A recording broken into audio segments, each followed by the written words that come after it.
มาสูงโอ้ยก็เลยผูกปันแห้งเขากูก็ในค่ะเนาะคลิปในเด็กก็เขามาด้วย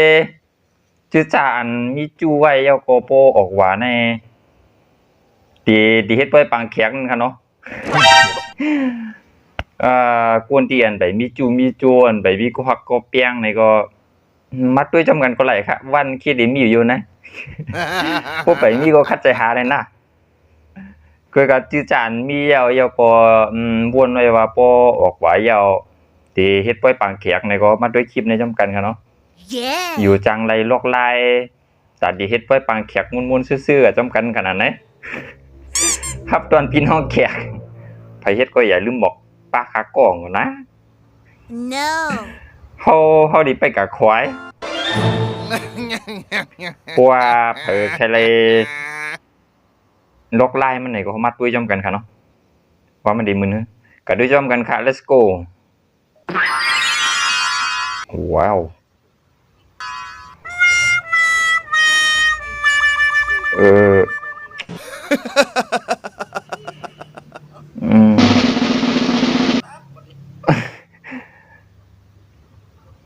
เลยเขามัดด้วยแทงกำดู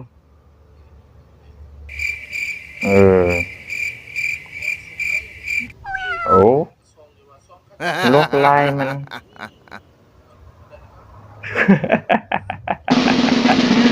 โอ้ไผไกลๆไผดีๆตีเบ้ยมังเขียกปอกหวานให้หมอเขาปอกเอาได้ไปกัดด้วย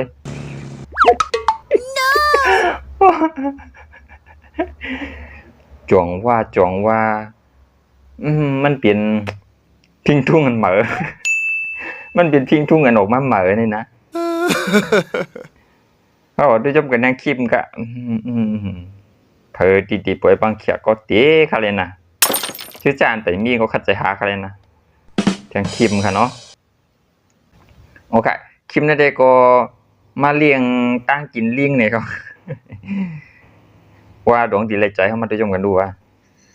ตั้งกินดีตั้งกินหวานหวานเลยใจนะ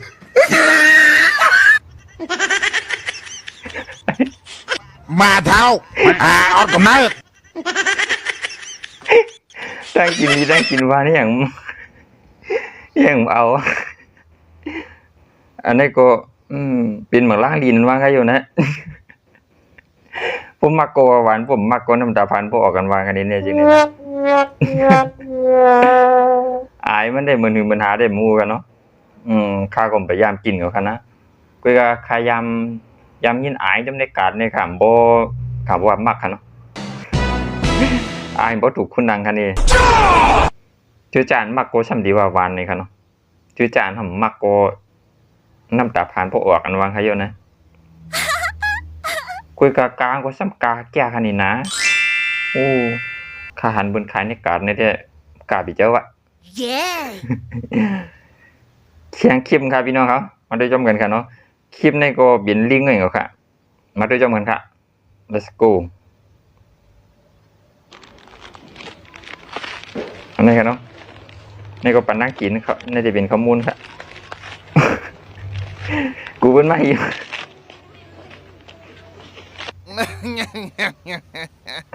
โอ้ยกูน่าหิมาวะเผยมีตั้งกินก็เลี้ยงพองเขาวะเนาะต้องใหม่น้าวค่ะข้าก็ต้องใหม่ก็เลยทำกินด้วยน้ำลายปูนเอาอะทำมาด้วยกวนจามด้วยน้ำกัดตั้งเขียนในเขาเนี่ยเนาะน้ำกัดตั้งเขียนของผู้หญิง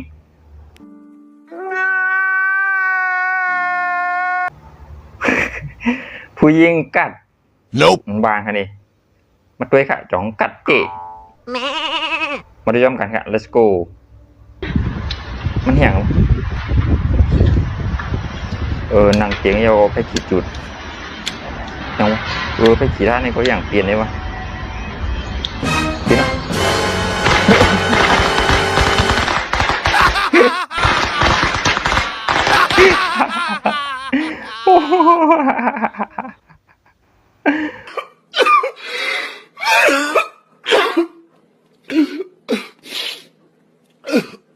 มันจะไล่วะ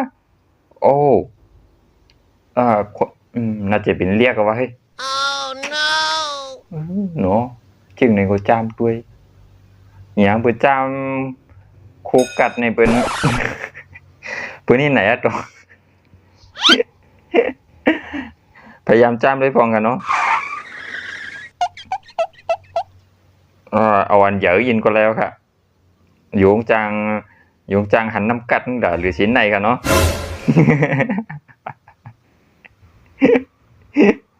โอ้ กวนให้ก็เฮ็ดฮอดลงกับกูเมียค่ะเนาะโอค่ะเอามาด้วยจังคลิปจำกันค่ะคลิปนั้นที่ก็มาด้วยน้ำพวนนี่ก็เนาะข้าวในก็เป็นข้าวคือข้าวพวนว่าจังไหนเหี่ยวค่ะเนาะเขาก็มาด้วยน้ำพวนในว่ามันเหมือนหาอันเฮาใกล้ตากอันเฮาใกล้อาบจังนั้นค่ะเนาะมันจังโป้งมานี่ก็ลูกอ่อนจิเฮ็ดตีค่ะเนาะตีไก่เลี้ยนน้ำพวน ปะทางข้างแล้วฝนมาแล้วแคบน้ำพวนนะคะเนาะมาด้วยจำกันค่ะเนาะน้ำพวนมันเหมือน let's go ว้าวเขาก็กระตุงมาเอาปลาในมีในหมอได้ว้าวเอามา Wow. เสยเอาก็ที่ถ่องกวางด้วยเอาเกียมลาอย่างถ่องด้วยนี่กันเนาะว้าวเตียนกว่าเฮเสียงเหี่ยวว่าเฮ้ยโอ้โอ้